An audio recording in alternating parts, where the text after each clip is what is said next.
Hello everybody, my name is Evelyn Garcia and today I'm going to be talking about the business cycle. So what exactly is this business cycle? Well, basically it is the natural rise and fall of economic growth that occurs over time. So the cycle is a useful tool for analyzing the economy, and it can also help you make better financial decisions.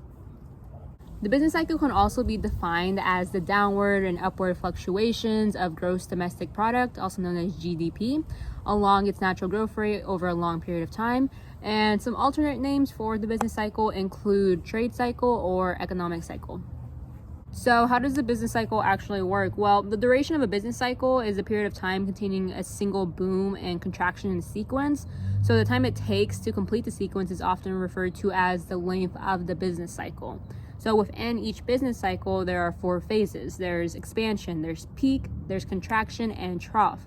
These phases don't occur at regular intervals, but rather they do have recognizable indicators.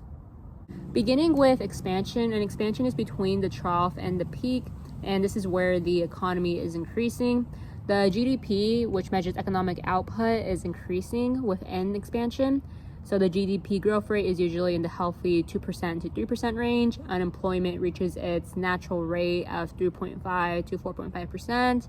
Inflation is near its 2% target, and the stock market is considered to be in the bull market. So all this contributes to a well-managed economy, which can remain in the expansion phase for many years, and this is known as the Goldilocks economy. So the expansion phase will ultimately reach its end when the economy overheats and the gross domestic product growth rate is greater than 3%. Inflation will have to be greater than 2%, and it may reach double digits possibly, it just depends. And investors within the expansion phase are in a state of irrational exuberance. I was like exuberance, and this is where they create asset bubbles. So a peak is the highest point between the end of an economic expansion and the start of a contraction in a business cycle, and the contraction is the 3rd phase. So the peak of the cycle usually refers to the last month before several key economic indicators such as new housing or employment start and then begin to fall. So now that we kind of briefly went over each phase within the business cycle, let's talk about who manages the business cycle. Any guesses? Ready? 3, 2, 1. The government manages the business cycle. So legislators tend to use fiscal policy to influence the economy. Sometimes they use expansionary fiscal policy when they want to end the recession or want to employ contractionary fiscal policy to keep the economy from overheating. But that rarely happens, since they usually get voted out of office when they want to cut popular programs or raise taxes of any sorts. The nation's central bank also plays a role in managing the business cycle, as they use monetary policy. This lowers interest rates to end a contraction or a trough, and this is usually known as expansionary monetary policy. The central bank also raises rates to manage an expansion so it doesn't peak, and that's known as contractionary monetary policy. Now, there are 3 factors that cause each phase of the business cycle. The first one being the forces of supply and demand, second being the availability of the capital, and the third being consumer confidence. And the most critical is obviously the confidence in the future, and this is because the economy grows when there is faith in the future and in policymakers. It does the opposite when confidence drops. So the history of U.S. business cycles since 1929 can give a good overview of how this measure of confidence has affected the U.S. economy throughout the decades. So let's talk about some examples of business cycles. Let's begin with the 2008 recession. It was completely nasty because the economy immediately contracted 2.3% in the first quarter of 2008.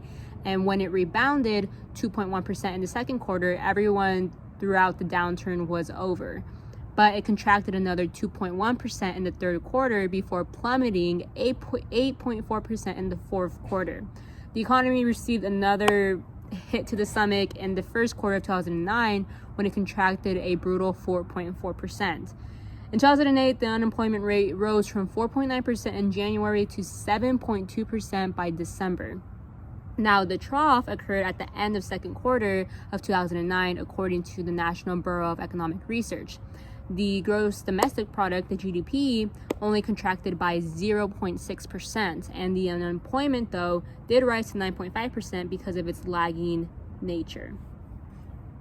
The expansion phase within this recession started in the third quarter of 2009 when the GDP rose by 1.5%, and that was thanks to the stimulus spending from the American Recovery and Reinvestment Act. So this affected the unemployment rate that continued to worsen and ultimately reached 10.2% in October.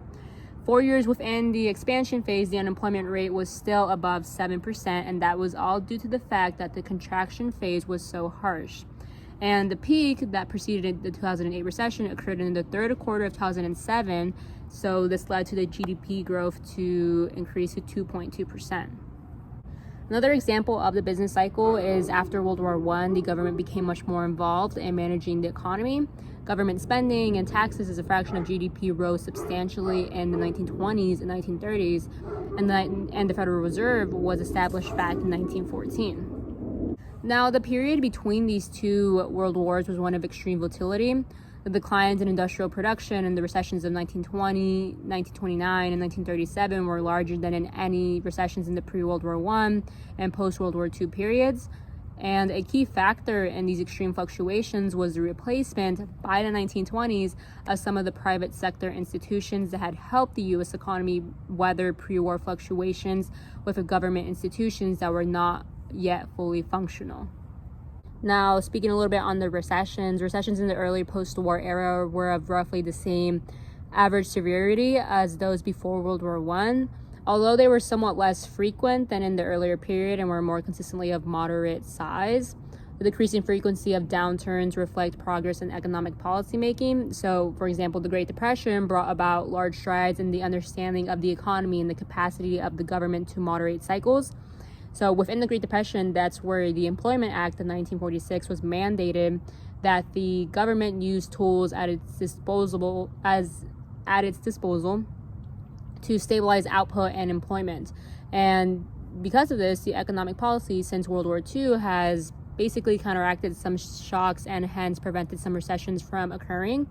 In the earlier post-war era, however, there had been policymakers that tended to carry expansionary policy too far, and this had caused inflation to rise. So as a result, these policymakers, particularly the Federal Reserve, felt compelled to adopt contractionary policies that led to moderate recessions in order to bring inflation down. So this led to a boom-bust cycle that was a common feature of the 1950s, 1960s, and the 1970s. Since then, recessions in the U.S. have been less frequent and less severe since the mid-1980s. The nearly decade-long expansions of the 1980s and 1990s were interrupted by only very mild recessions in 1990 and 2001. Because of this, economists attribute to the moderation of cycles to a number of factors, including the increasing importance of services, which is a big part of being a traditional stable sector of the economy. And this has led to a decline in adverse shocks such as oil prices and increase and fluctuations in consumer and investor settlement. Most economists believe now that the improvements in monetary policy, particularly at the end of overexpansion followed by deliberate contraction, have been a significant factor as well. So to conclude, the business cycle goes through 4 major phases: expansion, peak, contraction, and trough. All businesses and economies go through the cycle, though the length does vary. The Federal Reserve helps manage the cycle with monetary policy, while heads of state and governing bodies use fiscal policy. And consumer confidence plays a role in managing the economy and the current phase in the cycle. So that's the end of my video on the business cycle. I hope you enjoyed it and that you learned something new. And yes, thank you so much for watching. I appreciate it, and enjoy the rest of your day.